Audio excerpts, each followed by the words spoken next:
जय हिंद साथियों, मैं इनके यादव आपका अपने YouTube channel exam info live पर एक बार फिर स्वागत करता हूं। साथियों, उम्मीद करता हूं कि आपकी तैयारी जो चल रही होगी वो बड़ा ही अच्छी चल रही होगी। साथियों, जो हमारे यूपी स्पेशल की जो सीरीज़ चल रही है उसी में हम आज अपना एक नया टॉपिक लेके चलेंगे और ये कि एक ऐसा टॉपिक है यहाँ से आपको एक क्वेश्चन अवश्य देखने के लिए मिलेगा। तो आज हम बात करते हैं कि जो नगर हैं उनके उपनामों की, यहाँ से भी आपको एक क्वेश्चन देखने के लिए मिलता है, तो उसी की आज हम बात करते हैं।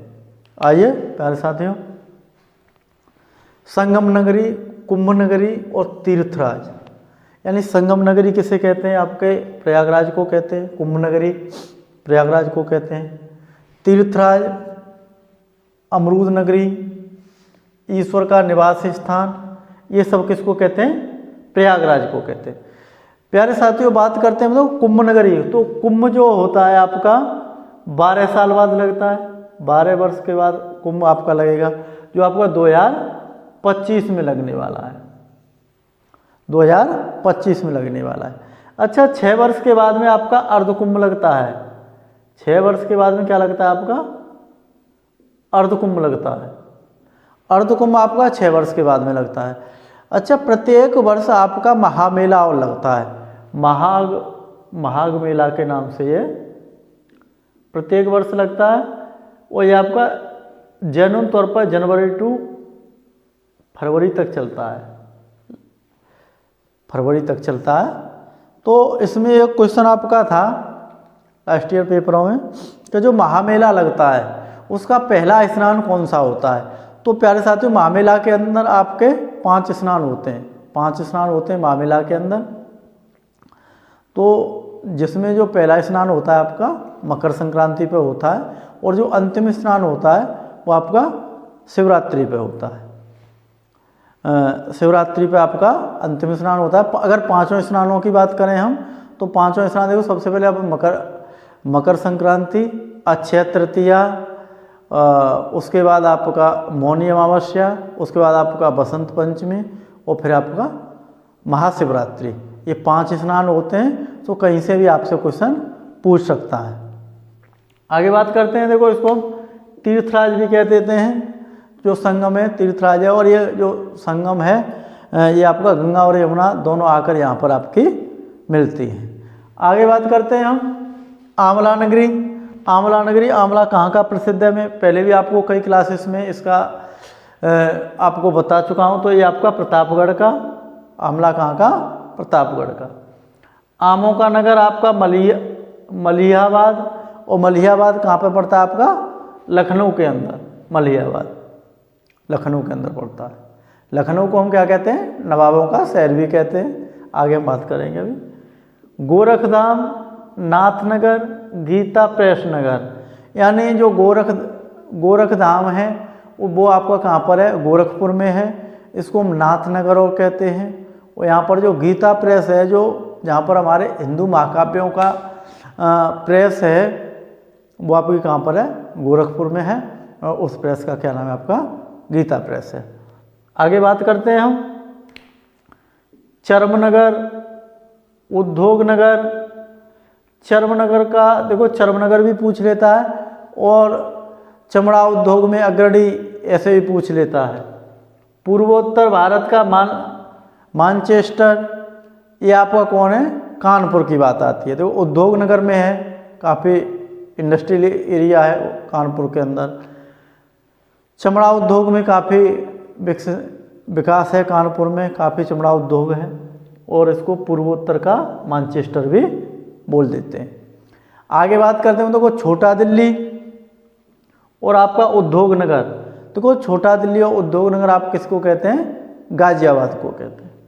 आगे बात उत्तर प्रदेश का सो विंडो। उत्तर प्रदेश का सो विंडो, ये आपका नोएडा को कहते हैं, क्योंकि जो यूपी के अंदर जो सबसे खूबसूरत शहरों की बात आती है तो नोएडा उसमें सबसे ऊपर आता है। आगे बात करते हैं। तो कैंची नगर और क्रांति नगर, यानी कैंची और क्रांति आपका मेरठ है। और क्रांति नगर क्यों कहते हैं? जो 1857 में 10 मई 1857 को जो क्रांति का आगाज हुआ वो आपका मेरठ से हुआ था, और मेरठ से किसने किया था आपका, वो आपका क्या था, मंगल पांडे जी ने। आगे बात करते हैं जैनी लोगों की काशी, यानी जो जैन धर्म को मानते हैं उनके लिए काशी, उस हस्तिनापुर, और जो आपका हस्तिनापुर पड़ता है ये आपका कहाँ पड़ता है, मेरठ में। हस्तिनापुर पड़ता है आपका मेरठ के अंदर। आगे बात करते हैं इत्र नगरी, खुशबुओं का शहर। इत्र नगरी किसको कहते हैं हम, कन्नौज को कहते हैं, कन्नौज है। काशी की बहन, काशी की बहन आपका गाजीपुर को कहा जाता है। धान का कटोरा ये आपका चंदौली है, जो चंदौली डिस्ट्रिक्ट है ये आपका बिल्कुल मिर्ज़ापुर, उसके मिर्ज़ापुर के और आपके बनारस से के बिल्कुल सटा हुआ है चंदौली, जिसको हम क्या कहते हैं, धान का कटोरा। एवरेजन जो सबसे ज़्यादा जो धान होता है आपका चंदौली में होता है, इसलिए उसको क्या कहते हैं, धान का कटोरा कहते हैं एवरेज के हिसाब से। लड्डू नगरी आपका संडीला है, वो संडीला आपका पड़ता है हरदोई के अंदर, हरदोई के अंदर आपका क्या पड़ता है, संडीला। आगे बात करते हैं, देखो रामनगर, राम जन्मभूमि सबको पता है, रामचरितमानस, भूवैकुंठ, अवध, साकेत धाम, ये सब किसको कहते हैं, अयोध्या धाम को कहते हैं। और देखो एक और मैं आपको बड़ा अच्छा मैं पढ़ रहा था, तो उसमें एक क्वेश्चन था आपका कि जो रामचंद्र जी थे उन जिनकी राजधानी कहाँ पर थी, अयोध्या थी, उनके राज्य की बात आई तो कौशल, वैसे भी तो रामायण में चौपाई आती है कौशलपुर राजा, तो वो कहाँ की राजधानी थी, कौशल की। कौशल था उसमें, और कलिंग था, मगध था, ऐसे करके 4 ऑप्शन थे, तो उसका आंसर हमारा क्या होगा, कौशल। यानी जो रामचंद्र जी थे किससे संबंधित थे, कौशल से संबंधित थे। आगे देखो जो राम जन्मभूमि पर आपका जो मंदिर बन रहा है, उसमें सबको पता है कि आपका 22 जनवरी को उद्घाटन होने वाला है, और उसमें काफ़ी धूमधाम से उद्घाटन हो रहा है। और आपका 14 जनवरी से लेकर और 22 जनवरी तक पूरे देश के अंदर ये अभियान चलाया जाएगा। जो भी आपके गांव में, मोहल्ले में जो भी आपके मंदिर हैं उनमें दीपक जलाए जाए, ऐसा अभियान चल रहा है सरकार की तरफ से। आगे बात करते हैं हम, जो इसके जो ट्रस्टी हैं उनका नाम चंपत राय जी है, और जो इसका जो पूरा पैसा जो खर्च हो रहा है मंदिर के निर्माण में, वो आपका लगभग 900 करोड़ रुपए खर्च हो रहा है। आगे बात करते हैं, देखो आपका रामचरितमानस की बात करते हैं, तो देखो यहाँ से भी क्वेश्चन आपका पूछा था कि रामचरितमानस में कुल कितने कांड हैं, तो आपको उसके अंदर कितने कांड हैं, 7 कांड हैं, तो ये भी आपका क्वेश्चन पूछा गया था। आगे बात करते हैं, देखो सुहाग नगरी या चूड़ी नगरी, ये भी आपका क्वेश्चन जितनी भी बार पेपर होता है यूपी पुलिस कांस्टेबल का, ये क्वेश्चन आपका जरूर देखने के लिए मिलेगा। सुहाग नगरी या चूड़ी नगरी, तो ये आपका फिरोजाबाद को कहते हैं, सुहाग नगरी या चूड़ी नगरी। हींग व गुलाल नगरी, हींग नगरी या गुलाल नगरी, या आप किसको कहते हैं, हम हाथरस को कहते हैं। देखो नवाबों का शहर, नवाबों का शहर, बागों का शहर, नजाकत का शहर, नफासत का शहर, ये हम किसको कहते हैं, लखनऊ को कहते हैं। किसको कहते हैं, लखनऊ को कहते हैं। और प्यारे साथियों, जो बेगम हजरत महल, बेगम हजरत महल जो संबंधित थी, वो भी कहाँ से संबंधित थी आपकी, वो भी आपकी लखनऊ से संबंधित थी। आगे बात करते हैं, देखो विश्वनाथ नगरी, विश्वनाथ नगरी, शिव नगरी, मुक्ति नगर, पंडों का नगर, घाटों का नगर, मुक्ति क्षेत्र, ये हम किसको कहते हैं, वाराणसी को कहते हैं। वाराणसी यानी बनारस को कहते हैं। देखो ये विश्वनाथ जी का जो मंदिर है, बड़ा ही अच्छा मंदिर, विश्वनाथ जी का मंदिर है। तो देखो ये भी आपका एक क्वेश्चन आया था, जो विश्वनाथ जी का मंदिर था, इसको किसने इसका निर्माण करवाया था, वो आपका करवाया था अहिल्याबाई ने। शिवनगरी यानी विश्वनाथ जी का जो मंदिर, यानी शंकर जी की प्रतिमा है। मुक्ति नगरी इस वजह से कहते हैं कि देखो पुराने समय में ये आस्था थी, ये मतलब चलन था कि जो मतलब बनारस के अंदर यानी वाराणसी में जो भी अपने प्राण त्यागेगा वो उसको क्या स्वर्ग प्राप्त होगा। जो हमारे महान कवि हुए कबीरदास जी, उन्होंने इस मान्यता का खंडन किया। उस समय ये मान्यता थी कि जो यानी वाराणसी के अंदर जो अपने अंतिम जो जीवन जिएगा या वहाँ पर उसकी जिसकी मृत्यु होगी वो स्वर्गवास को प्राप्त होगा। और जो मगहर एक जगह पड़ती थी वो इस वर्तमान में संत कबीर नगर में पड़ती है। और जो मगहर के अंदर जो प्राण त्यागेगा वो नरक लोक में जाएगा, ऐसा उस समय था। तो उस चीज़ का खंडन हमारे महान कवि कबीरदास जी ने किया था। तो इसलिए इसको क्या कहते हैं, मुक्ति नगर या मुक्ति क्षेत्र भी कहते हैं।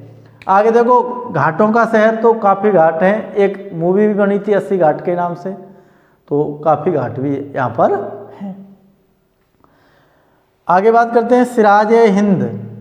सिराज हिंद या पूर्व का सिराज, ये हम किसको कहते हैं, जौनपुर को कहते हैं। यह आपका क्या है, जौनपुर को कहते हैं। ताला नगरी, ताला नगरी किसको कहते हैं हम, अलीगढ़ को कहते हैं ताला नगरी। कृष्ण नगरी, पेड़ा नगर यानी जो कन्हैया की नगरी है, कहाँ है आपकी, मथुरा है। पेड़ा यानी मथुरा के आपके पेड़ा भी प्रसिद्ध हैं। 12 वन और 24 उपवन यानी निधि वन, महावन, ऐसे काफ़ी वन हैं। 5 पर्वतों का क्षेत्र, ये सब हमारे किस में आते हैं, मथुरा के अंदर आते हैं। 5 पर्वतों का क्षेत्र काफ़ी इम्पोर्टेंट है, ये भी आपको किस में आता है, मथुरा के अंदर आता है। बांस बरेली यानी बरेली है जो हमारी बांस के लिए भी प्रसिद्ध है। और सुरमा नगरी, सुरमा नगरी यानी सुरमा के लिए आपकी बरेली प्रसिद्ध है। रामपुर आपका चाकू के लिए प्रसिद्ध है। आगे बात करें तो हम पीतल और बर्तनों के लिए आपका, पीतल और पीतल के बर्तनों के लिए आपका मुरादाबाद प्रसिद्ध है। तो प्यारे साथियों, जो यूपी स्पेशल की जो हमारी क्लासेस चल रही है, इससे आपको काफ़ी बेनिफिट होगा।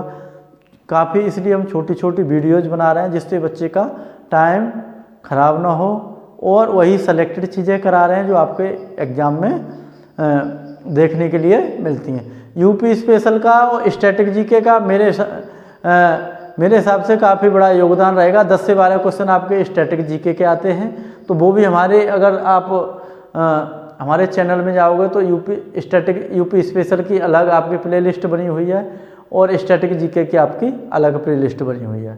तो प्यारे साथियों, अगर बच्चा यूपी स्पेशल और स्टैटिक जीके ये लगभग 7 से 8 क्वेश्चन आपका यूपी स्पेशल का आएगा और 10 से 12 क्वेश्चन आपका स्टैटिक जीके का आ जाता है।